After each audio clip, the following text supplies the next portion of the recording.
और यूपी के सीएम योगी आदित्यनाथ आज 2 दिवसीय गोरखपुर दौरे पर जा रहे हैं। मुख्यमंत्री दोपहर के बाद गोरखपुर पहुंचेंगे और यहां 4 जून को राष्ट्रपति रामनाथ कोविंद आ रहे हैं और आगमन की तैयारियों का जायजा खुद सीएम जाकर के लेंगे और गीता प्रेस पहुंचेंगे, गोरखनाथ मंदिर जाएंगे जहां रात्रि विश्राम का कार्यक्रम, और गोरखपुर में मुख्यमंत्री रामगढ़ताल क्षेत्र में राजर्षि टंडन मुक्त विश्वविद्यालय के क्षेत्रीय केंद्र कार्यालय का शिलान्यास भी करेंगे।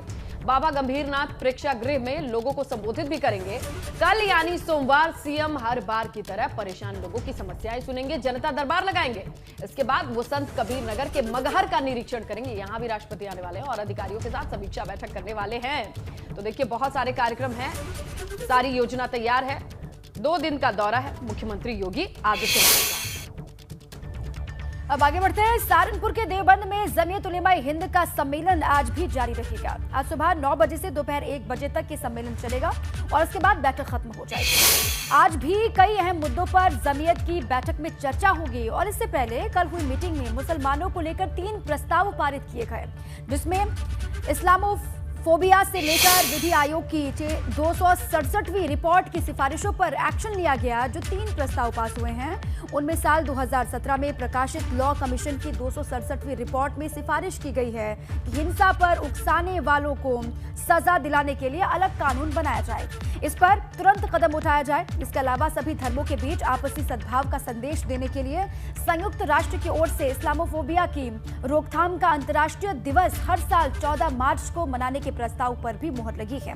और वहीं भारतीय मुसलमानों के लिए न्याय और अधिकारिता पहल नाम से एक स्थायी विभाग बनाया गया है, जिसका मकसद नाइंसाफी को रोकने की रणनीति विकसित करना है। इसके साथ ही आपको बताएं कि जमीयत उलेमाए हिंद के कार्यक्रम में 25 राज्यों से लोग आए हैं। इसमें करीब 1500 जमीयत के मेंबर्स हैं। कुल मौजूदगी 2000 से ज्यादा बताई जा रही है। तो देवबंद, सहारनपुर के देवबंद में तस्वीरें जो आ रही हैं देखिए, और जो अहम चीजें हैं, विधि आयोग की 266वीं रिपोर्ट, 2017 सिफारिशों पर कदम उठाना है।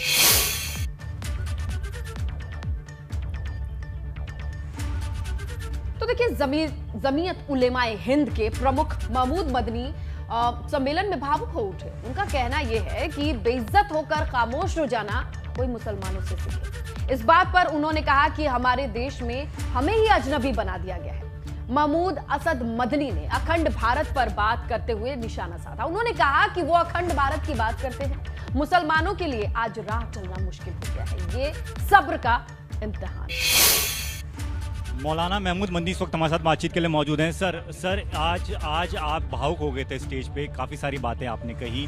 क्या स्थिति ऐसी बन गई है कि आज आपको इस तरीके से बात करनी? देखिए, पोजीशन ऐसी है कि नफरत का बाजार गर्म हो गया है और लोग एक कौम को, जो इंडिया की सेकंड लार्जेस्ट पॉपुलेशन है, उसको कटघरे में खड़ा करके, जलील करके, बेइज्जत करके, रुस्वा करके एक खास नैरेटिव बयान चलाया जा रहा है। ऐसी पोजीशन में हमारे लिए ज़रूरी हो जाता है कि हम ये बात कहें कि भाई देश को बचाना है और देश को बचाने के लिए हम सब लोगों को मिल करके काम करना होगा। ये पूरी नाराज़गी सरकार को लेकर झलक रही थी, तो क्या ये नाराज़गी जो मौजूदा मुद्दे, शिकायत है, शिकवा है, और शिकवा भी अपनों से ही होता है। वो शिकवा है कि हमारी सरकार है, हमारी गवर्नमेंट है और हम हिंदुस्तानियों को, भारतवासियों को बांटा जा रहा है मजहब और धर्म के नाम पर। बाकी मुद्दों पर आपका क्या कहना है? जिस तरह ज्ञानव्यापी मस्जिद का मुद्दा है, बाकी मुद्दे जिस तरीके से चल रहे हैं, यही वो अभी तो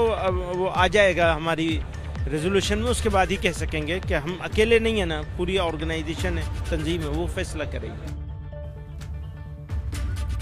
एक तरफ जहां मौलाना मदनी की आंसू और अंगारे नजर आए, तो उनकी कई बातें सत्ता पक्ष के लोगों को चुभ गई, जिसका नतीजा ये हुआ कि यूपी हज कमेटी के चेयरमैन मोहसिन रजा ने जमीयत के अध्यक्ष मौलाना महमूद मदनी पर तंज कसा और कहा कि पाकिस्तान के हथियार से हिंदुस्तान पर वार करेंगे और घड़ियाली आंसू भी बहाएंगे।